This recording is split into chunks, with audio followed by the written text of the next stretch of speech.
Hello YouTube and welcome diecast enthusiasts. Today I'm starting a new feature. I'm calling it Gold Old Blue New, and you'll see as we go into the video what it's all about.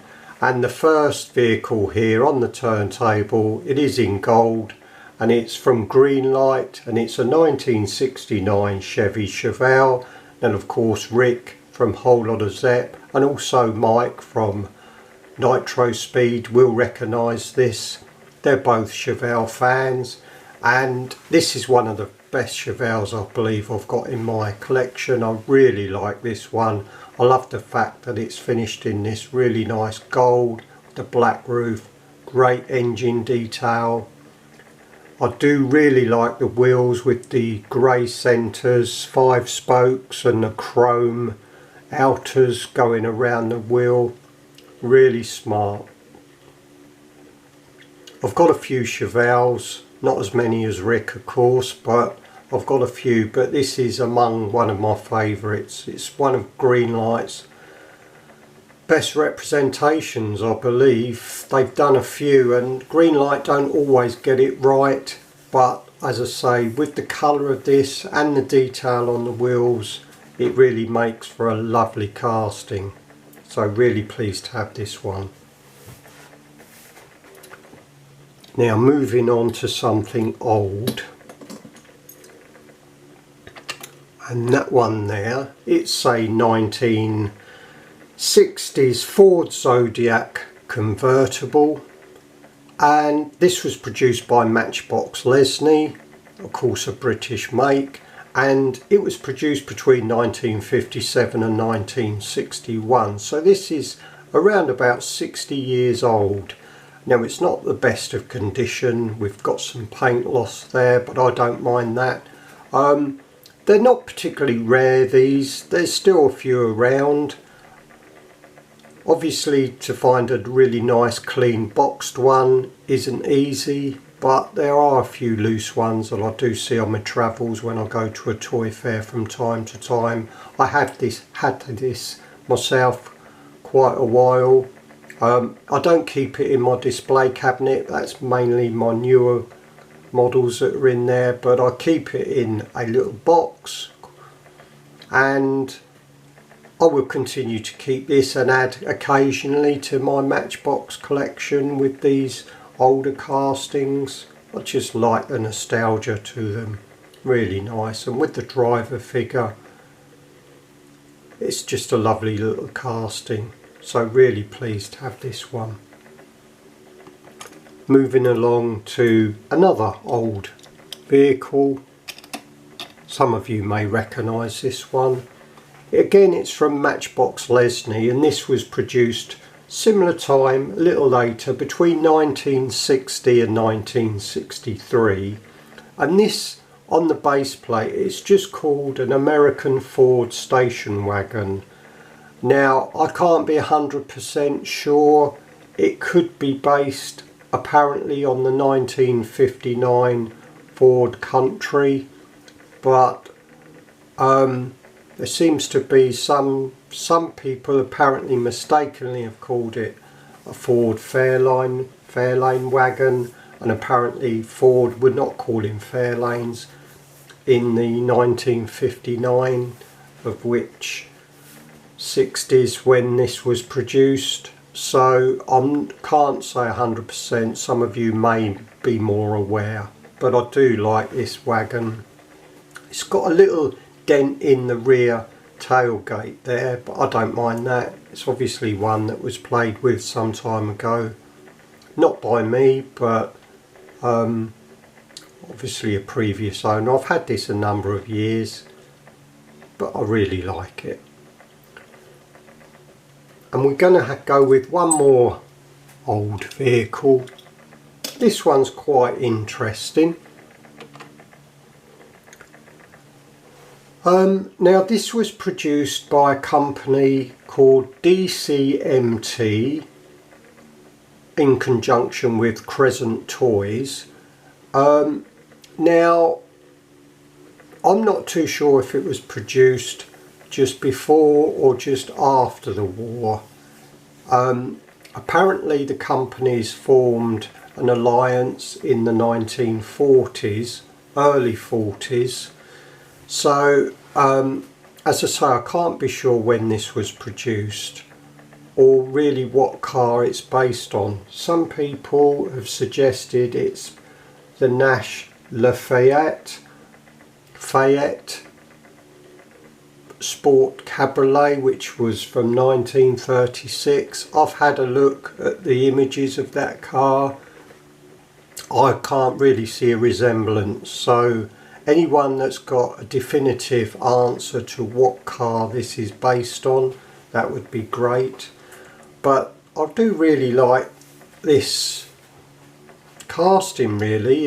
It's very basic and naive in a way, but I just really like it. Just have a look under the base because it may be of interest to you. See if we can get that to focus a wee bit. Oh, it's struggling.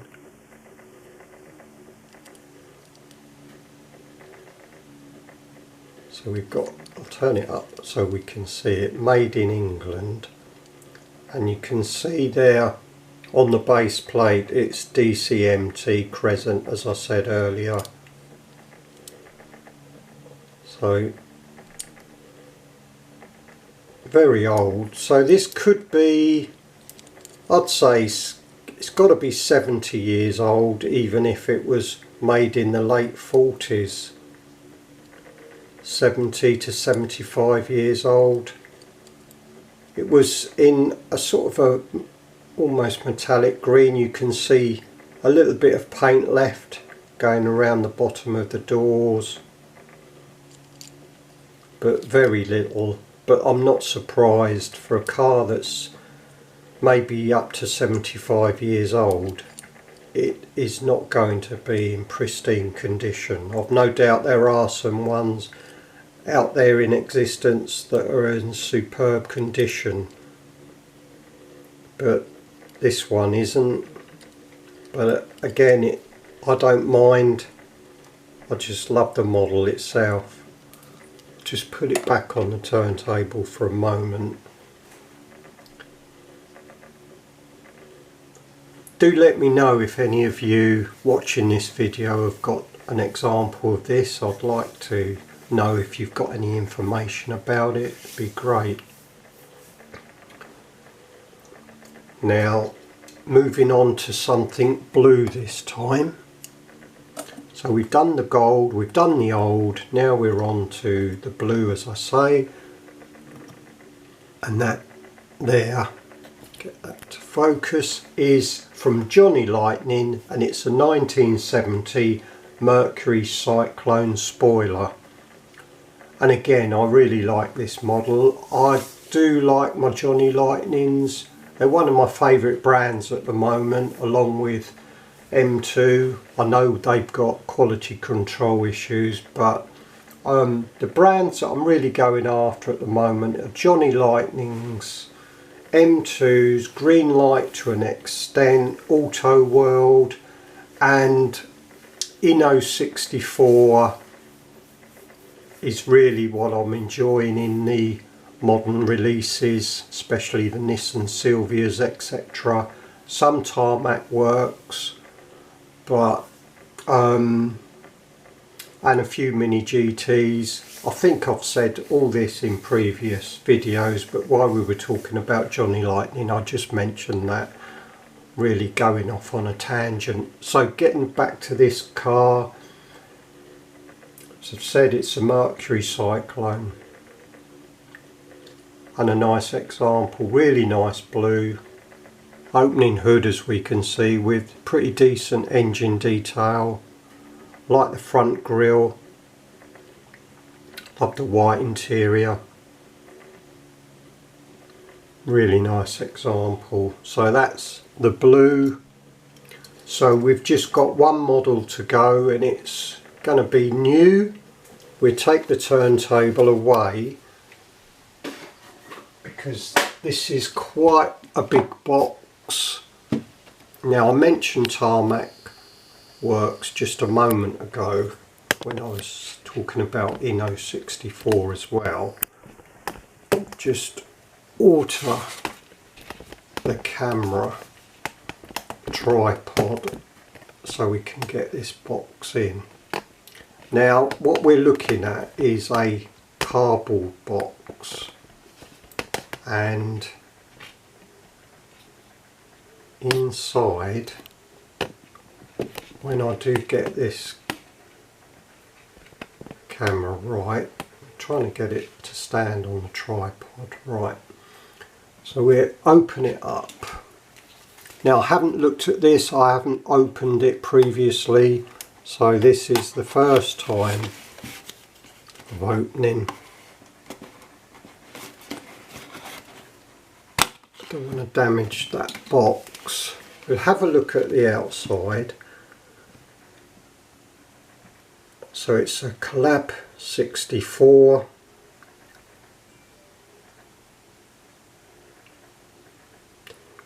The set includes, which I do know of course, a metal oil can and a 1/64th scale model car.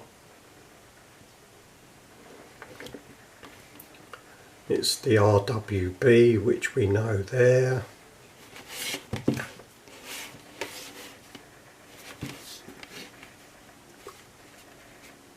That's the underside of the box. Got a bit of masking tape stuck there.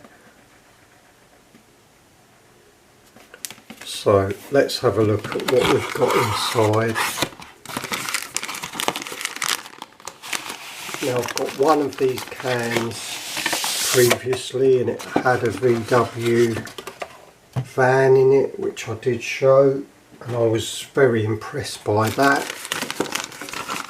And I do like these vehicles with the oil can. So that's the can itself, and it's really a replica of the cardboard outer box we just looked at. Got some lettering on the underside. So, and I do remember the model doesn't come out of there, but it's got a screw cap to give it extra authenticity, and the lid just opens like that. We've got a foam inner to protect the inside, and we can see there the model itself, and we've got a foam inner again, and the car itself sits in that little cutout that I can't see now. I could see it just a moment ago. Ah, you can see it there. Yeah, so the model sits nice and firmly in there.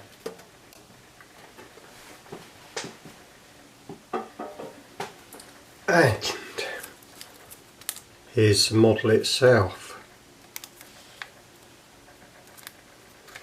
which looks pretty smart. I may get the turntable back on because the lighting is better there. We're closing a bit. Now I will take it out the box so you can see a better view of it. Hopefully it won't take me too long to open it. I won't worry about taking the carded sleeve out of the wrapper for the time being. We just take the box itself out. There's the carded sleeve. Oh, is that a limited edition number? Oh, it's got card itself. We'll just take this out quickly. So that's the card, and on the back there, 1,334. So not too sure how many have been made, but I know these always sell out because the company I got this from had already pre-sold their models.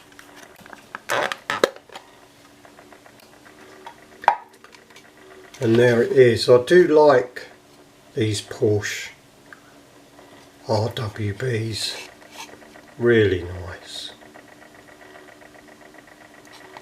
I like the livery of this in the red and white.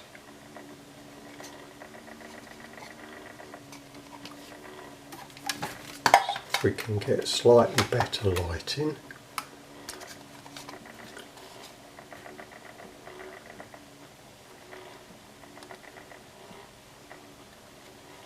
They get really nice detail on these.